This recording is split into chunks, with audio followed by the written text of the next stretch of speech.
ரீசெண்டா ஒரு நியூஸ் பார்த்தேன். என்னன்னா, இப்ப நெறைய இடத்துல வந்து போதைப் பொருள் விக்கிறாங்கன்னு கேள்விப்பட்டிருப்போம். நெறைய பசங்க அத எடுத்துக்கிறாங்கன்னு கேள்விப்பட்டிருப்போம். ஸோ பாத்ரூம்ல இருந்தது அப்படின்னு கேள்விப்பட்டிருப்போம். ஸ்கூல் பாத்ரூம்ல. ஸோ இப்படியெல்லாம் கேள்விப்பட்டு இருக்கோம். ஸோ இப்போ ஒரு நியூஸ் என்னன்னா, ஸ்கூல் டீச்சர்ஸே 3 பேர் வந்து போதைப் பொருள் வித்துருக்காங்க மாணவர்களுக்கு. ஆச்சரியமா இருக்குல்ல.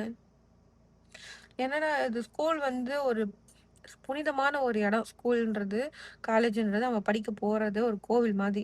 அங்க போயிட்டு எப்படி இதெல்லாம் பண்ணணும்? அதுவும் ஒரு டீச்சர் படிச்சு முடிச்ச ஒரு டீச்சர் குழந்தைகளுக்கு நல்லது, கெட்டது சொல்லி தர ஒரு டீச்சரே இந்த மாரி பண்றாங்க அப்படின்னா, அவங்கள அரெஸ்ட் பண்ணியிருக்காங்க. ஸோ இன்னும் எத்தன ஸ்கூல்ல இந்த மாரி நடக்குதுன்னு தெரியல. ஒரு ஸ்கூல்ல தான் இது மாரி கண்டுபிடிச்சிருக்காங்க. ஸ்கூலுக்கு பொண்ணுங்கள அனுப்புறதுக்கு இந்த மாரி நெறைய பேரு பொண்ணுங்கள வந்து ரேப் பண்றாங்க. ஆ பேட் டச் பண்றாங்க அப்படின்றதுனால ஸ்கூலுக்கு அனுப்புறதுக்கு பொண்ணுங்களுக்கு பயமா இருக்கு பேரண்ட்ஸ்க்கு. இப்போ பசங்கள அனுப்புறதுக்கு கூட பயமா இருக்கும் போல இருக்கு. ஏன்னா போதை மருந்து விக்கிறாங்க டீச்சர்ஸே. என்ன நடக்குதுன்னே தெரியலல. இந்த போதை பொருள வந்து தடுக்கணும்னு நெறைய முயற்சி பண்ணாலும், ஆனா இங்க வந்து பாதி பேர் வந்து அத தடுக்க விட மாட்டாங்க. மொத்தமாலாம் அழிக்க முடியாது எனக்கு தெரிஞ்சு. ஓரளவுக்கு அழிக்கலாம்.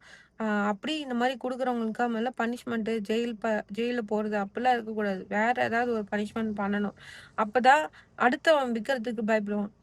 சின்ன பசங்கள்லேருந்து யூஸ் பண்றாங்க அத. ச்சே! ஏன்டா இப்படி ஆயிடுச்சுன்னு தெரியல நாடு. போதையிலேயே இருக்கிற மாதிரி. இதுல வேற புதுசு புதுசா வேற கண்டுபிடிக்கிறாங்க இல்ல. இதெல்லாம் எப்படி அவங்க கிட்ட கிடைக்குதுன்னு தெரியல. இதெல்லாம் யார் சப்ளை பண்றாங்க? அவங்கள புடிச்சா புடிக்கணும் ஃபர்ஸ்ட்டு. இது எங்கேருந்து சப்ளை ஆகுதோ அவங்கள அந்த கேங்க புடிச்சாவே போதும். இதெல்லாம் அழிச்சிடலாம்.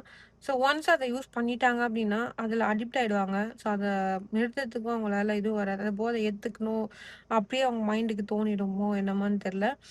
ஸோ அதனால அத கன்டின்யூ பண்றாங்க. இன்னொரு பசங்க கிட்ட சொல்லுவாங்க. அவங்களும் சேர்ந்து அத யூஸ் பண்ணுவாங்க.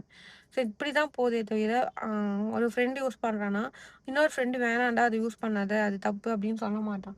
மச்சான் நீயும் யூஸ் பண்ணி பாரு. இது சூப்பரா இருக்கும் அப்படின்னு அவனையும் யூஸ் பண்றதுக்கு தான் அவன் வழி சொல்லுவானே தவிர, ஸோ இங்க அந்த மாரி ஃப்ரெண்ட்ஸ் தான் அதிகமா இருக்காங்க. ஆனா வேணாம் மச்சான் அப்படின்னு சொல்ற ஃப்ரெண்ட்ஸ் கம்மியா தான் இருக்காங்க. அதிகமா தான் ஆயிட்டு இருக்கு.